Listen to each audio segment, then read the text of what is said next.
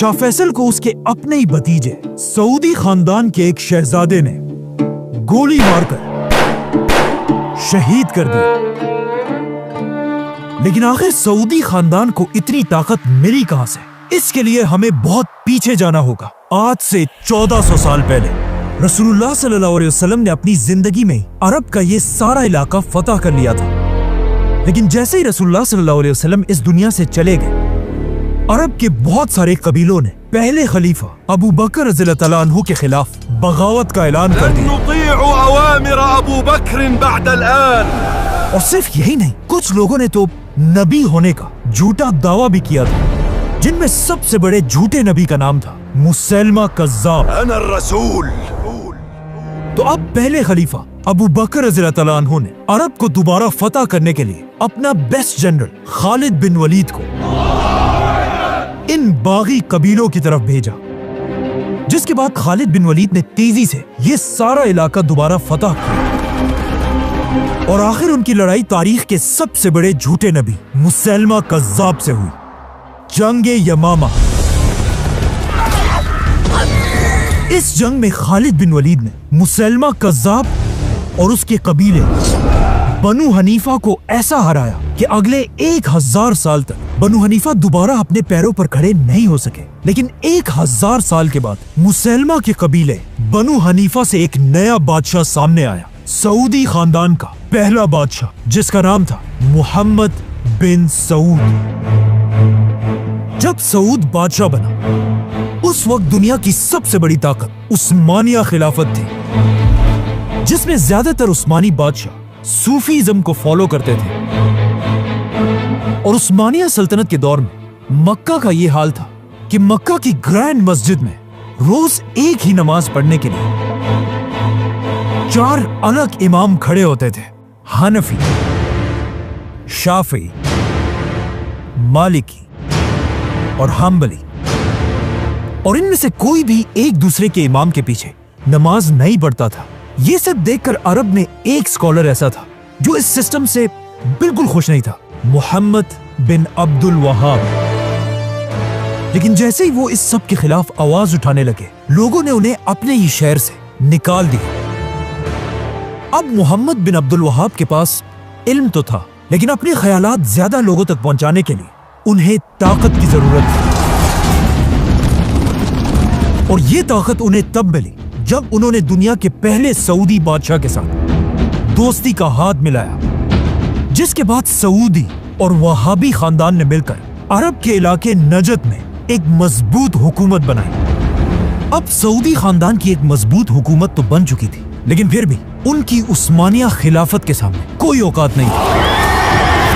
उस्मानिया खिलाफत अब भी मुसलमानों की सबसे बड़ी ताकत थी। लेकिन इस सब के 200 साल बाद उस्मानिया सल्तनत अपनी आखिरी सांसें ले रही थी। वर्ल्ड वॉर 1, जिसमें एक बार फिर ब्रिटिश एम्पायर और उस्मानिया खिलाफत एक दूसरे के आमने सामने हुए। और ब्रिटिश एम्पायर को अच्छी तरह पता था कि हम उस्मानिया खिलाफत को तब तक नहीं तोड़ सकते जब तक उनके साथ अरबों का सपोर्ट है। तो ऑफ कोर्स ब्रिटिश एम्पायर ने अपना फुल जोर लगाया कि किसी तरह अरब के लोग उस्मानिया सल्तनत के खिलाफ बगावत कर दें। लेकिन यह कोई आसान काम नहीं था। ब्रिटिश एम्पायर को इस काम के लिए एक बहुत ही ताकतवर अरब लीडर की जरूरत थी। और आखिर बहुत ढूंढने के बाद अंग्रेजों को यह लीडर मिल गया, मक्का का शरीफ हुसैन, जो कोई आम इंसान नहीं था, बल्कि उसका ताल्लुक रसूलुल्लाह सल्लल्लाहु अलैहि वसल्लम के खानदान से था। और वो खुद भी एक बहुत बड़ा स्कॉलर था। ब्रिटिश एम्पायर ने शरीफ हुसैन और अरब के लोगों के साथ एक वादा किया कि अगर हम उस्मानिया सल्तनत से ये जंग जीत गए, हम दुनिया से खिलाफत खत्म नहीं करेंगे, बल्कि हम तुर्कों से खिलाफत छीनकर वापस अरबों को मुसलमानों का खलीफा बनाएंगे। ये सुनकर ऑफ कोर्स अरब के लोग बहुत खुश हुए और उन्होंने ब्रिटिश एम्पायर के साथ मिलकर उस्मानिया सल्तनत के खिलाफ बगावत कर दी। और आखिर अरबों की ही इस बगावत की वजह से खिलाफत उस्मानिया, जो पहले इतने बड़े इलाके पर फैली हुई थी, अब सिर्फ इतनी सी रह गई। तो अब वेट, मिशन तो पूरा हो चुका था, मतलब ब्रिटिश एम्पायर को अब खिलाफत शरीफ हुसैन को दे देनी चाहिए थी। लेकिन ब्रिटिश एम्पायर ने कहा नहीं, और उन्होंने शरीफ हुसैन के सामने एक बहुत ही खतरनाक शर्त रखी कि हम तुम्हें मुसलमानों का खलीफा तो बना देंगे, लेकिन तुम्हें फलस्तीन को यहूदियों के हवाले करना होगा। लेकिन फलस्तीन को बेचने की अंग्रेजों की इस ऑफर को शरीफ हुसैन ने फाड़ दिया। ब्रिटिश एम्पायर को यह देखकर शरीफ हुसैन पर बहुत गुस्सा है कि हमारे इस पपेट की इतनी हिम्मत कि वो हमें आंखें दिखाई। लेकिन शरीफ हुसैन ने फलस्तीन यहूदियों के हवाले नहीं किया।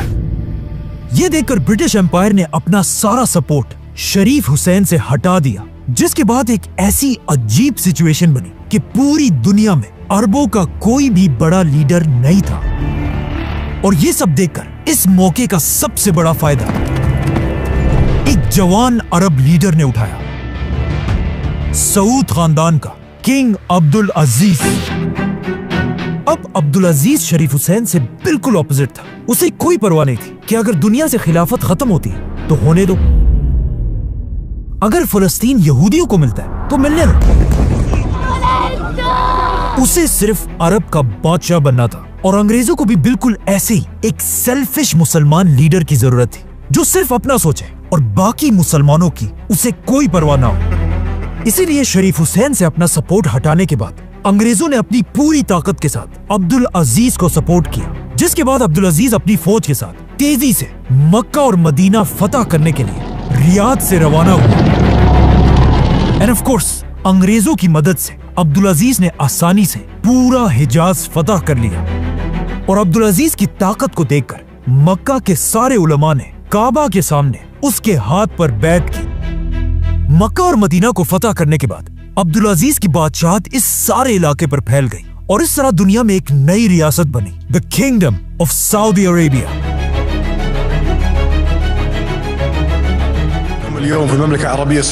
और अब्दुल अजीज इसका पहला बादशाह। सबसे पहले किंग अब्दुल अजीज ने सऊदी अरब को दो बड़े हिस्सों में डिवाइड किया। एक हिस्सा नजद, जिसमें सऊदी खानदान का कैपिटल रियाद था, जिसका गवर्नर उसने अपने बड़े बेटे सऊद बिन अब्दुल अजीज को बनाया। और दूसरा हिस्सा हिजाज, जहां इस्लाम की सबसे होली साइट्स थी, मक्का और मदीना। और यहाँ का गवर्नर बादशाह ने अपने दूसरे बेटे को बनाया, प्रिंस फैसल। अब जैसे ही सऊदी अरब एक स्टेट बना, सऊदी के बिल्कुल पास ही एक मुल्क बहरीन में अरब का सबसे पहला ऑयल का कुआं डिस्कवर हुआ। ये देखकर अब्दुल अजीज ने भी अपने अंग्रेज दोस्तों के साथ मिलकर सऊदी अरब में तेल ढूंढना शुरू किया। लेकिन अगले 6 साल तक ढूंढने के बाद भी उन्हें ऑयल का एक कतरा भी नहीं मिला। इन्हीं अंग्रेज साइंटिस्ट ने बाद में अपनी किताब में लिखा है कि एक दिन अरब के डेजर्ट से एक गरीब आदमी उनके पास आया और हमें हाथ से पकड़कर सऊदी अरब के इलाके दमाम की तरफ लेकर गया और हमें कहा यहाँ पर ढूंढो, वो तुम्हें यहीं पर मिलेगी। जो चीज तुम्हें चाहिए वो तुम्हें यहाँ मिलेगी। और इस तरह सऊदी अरब में दुनिया की सबसे बड़ी ऑयल की डिस्कवरी हुई। The world's largest supplier of oil. Now, जैसे ही सऊदी में ऑयल की डिस्कवरी हुई, अब्दुल अजीज की किस्मत इतनी अच्छी थी कि उसके सिर्फ 1 साल बाद दुनिया की सबसे बड़ी जंग शुरू हुई, वर्ल्ड वॉर 2।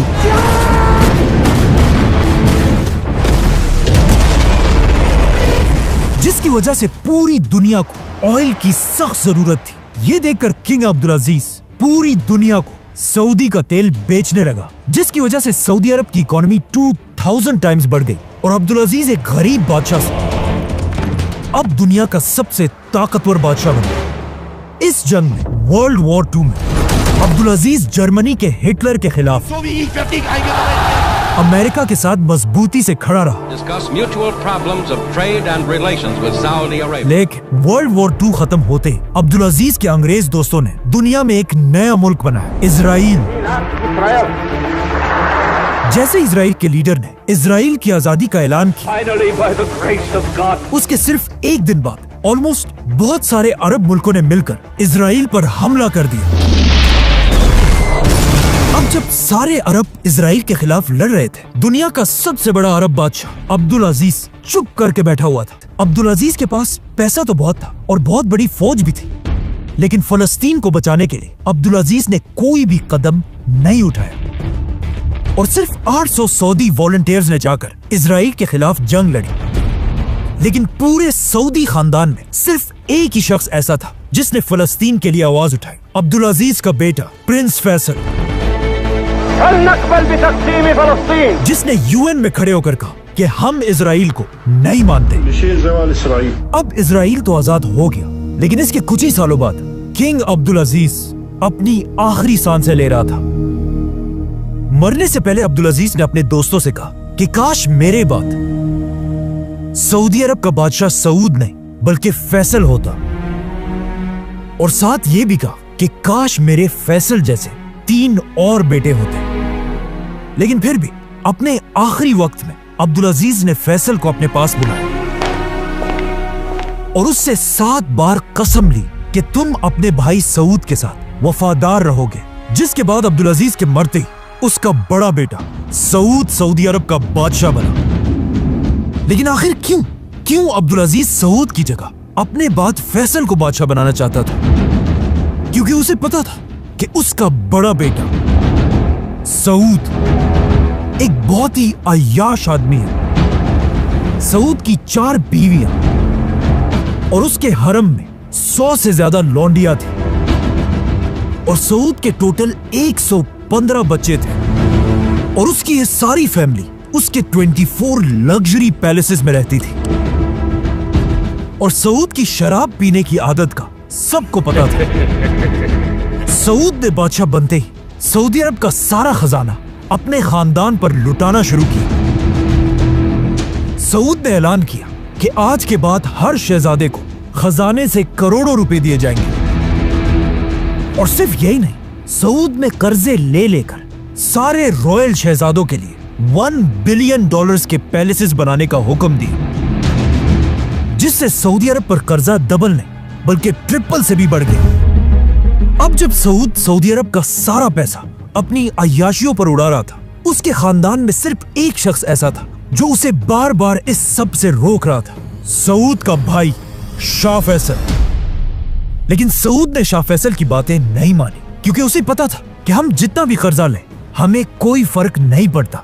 लेकिन ये उसकी बहुत बड़ी गलतफहमी थी, क्योंकि बहुत जल्द सऊद का सारा गुरूर टूटने वाला था। अब तक दुनिया में ऑयल सिर्फ सऊदी और कुछ ही बाकी कंट्रीज में था, लेकिन आहिस्ता आहिस्ता दुनिया के बाकी इलाकों में भी ऑयल डिस्कवर होना शुरू हुई, जिससे दुनिया में ऑयल की सप्लाई तेजी से बढ़ने लगी।